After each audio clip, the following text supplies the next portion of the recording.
So today I attended a business workshop with the APA in Victoria, and it was about digital marketing, and there were a few experts in the field on there. And I just thought I'd add my 2 cents about what I think we really need to be thinking about with digital marketing. And first up, I'll present a few of the real key takeaways from that talk. So one of the things, and you'll hear this from a lot of like social media influencers, Alex Hormozy goes on about this all the time, is that in 2024 you've really got to think of you've got your core business, but you really need to have an idea of what it would be like if your core business was actually a media company, because we each need our own media company nowadays, so to speak, like a micro business media company that drives all of our business media. And what he's talking about and what this concept is really about thinking of giving a microphone to all of your content. And the way we do that in 2024 is through social media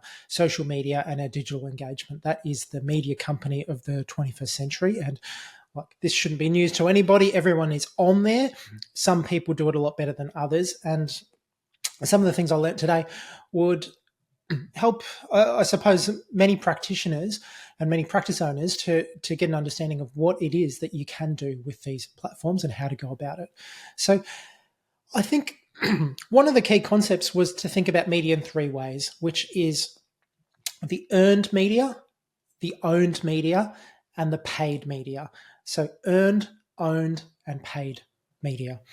So a little bit complicated, but owned media, this will make the most sense. Owned media is stuff that you physically own. It tends to be your brand assets. So things like your website, things like an email list or a contact list, people who might subscribe to your podcast. That's a list of people who you really own that list. There's no one else that belongs to. And the distinction is between owned media and media that someone else owns, such as Facebook. So even if you have a big Facebook following or a big Instagram following, you don't own all of your followers.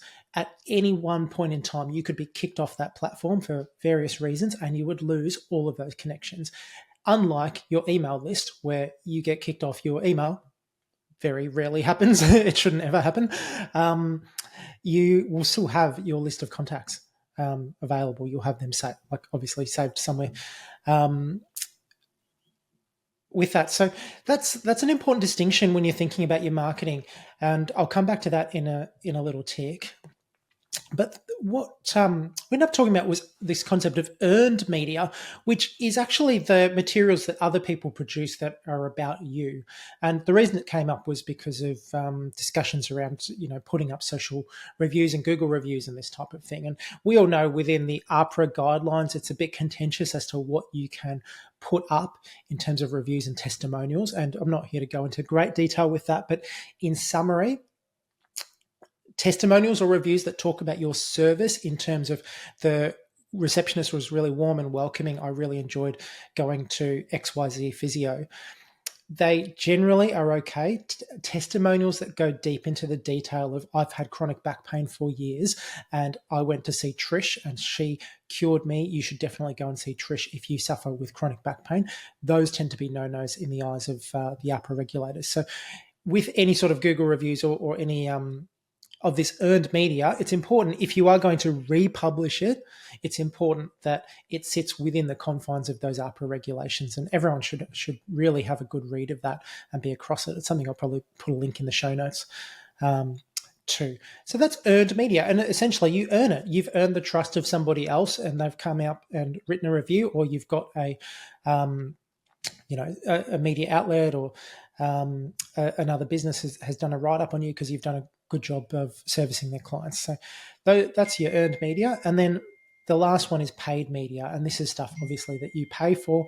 And we're thinking in terms of Google Ads is probably the most common one, Facebook ads. But realistically, media covers everything. Although this is about digital, physical media is like signage and the like is still paid media. You're still paying for advertising that goes up overhead for people.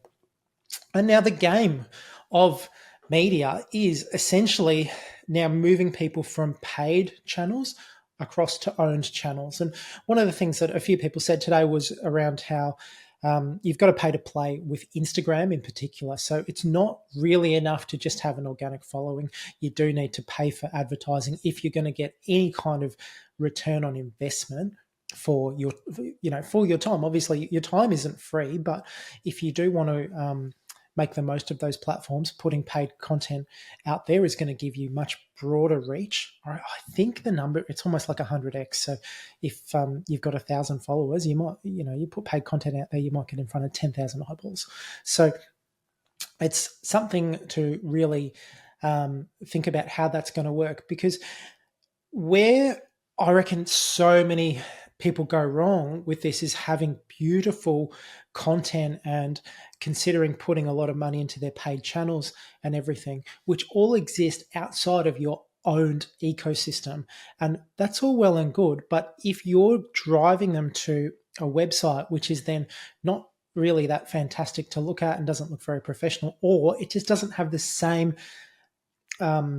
consistency of content and messaging and the like, that's where a lot of people can get lost in the system, because people often go to your socials to check you out, but they have to book a call, book an appointment with you by going through your website. So that's the user interface that they end up engaging with. And I think I always recommend to my clients, before you go out and do anything in terms of paid platforms, you really want to make sure that your owned media is in a good position. All your channels are working, classically, like make sure there's someone to answer the phone if people call your clinic. Like there's no point spending money on advertising if nobody's there on the other end, or, you don't have any staff available to take bookings.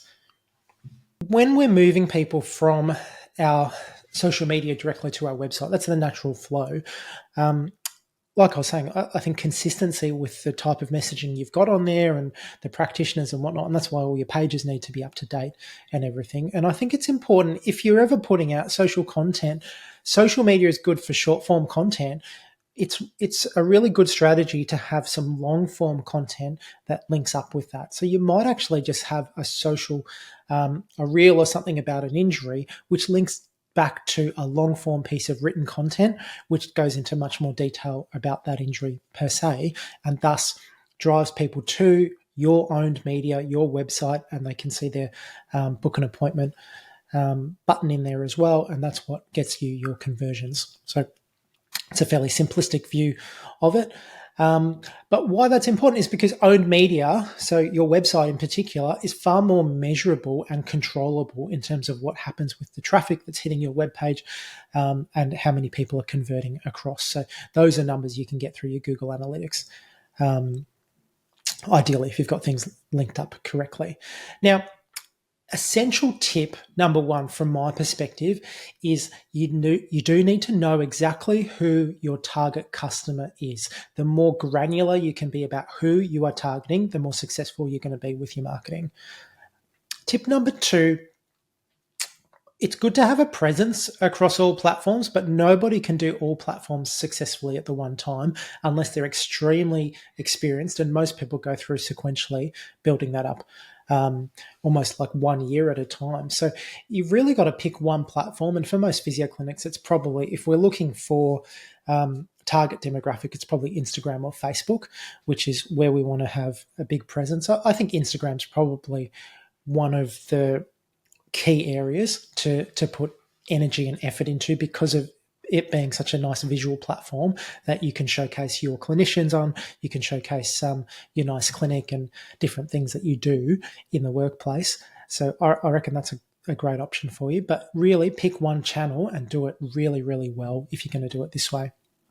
And the last tip is, in order to stay front of mind, so that the purpose of marketing, it's not as though you just post something and someone clicks on it and they go to your website and they book in with you. Like, there's a whole series of psychological things that have to happen. So it's very much getting exposure to your brand, understanding what you do, getting a feel for things, and seeing the same messaging consistently over and over, which starts to take people from prospective buyers or not even knowing about who you are to becoming prospective buyers to then buying your product.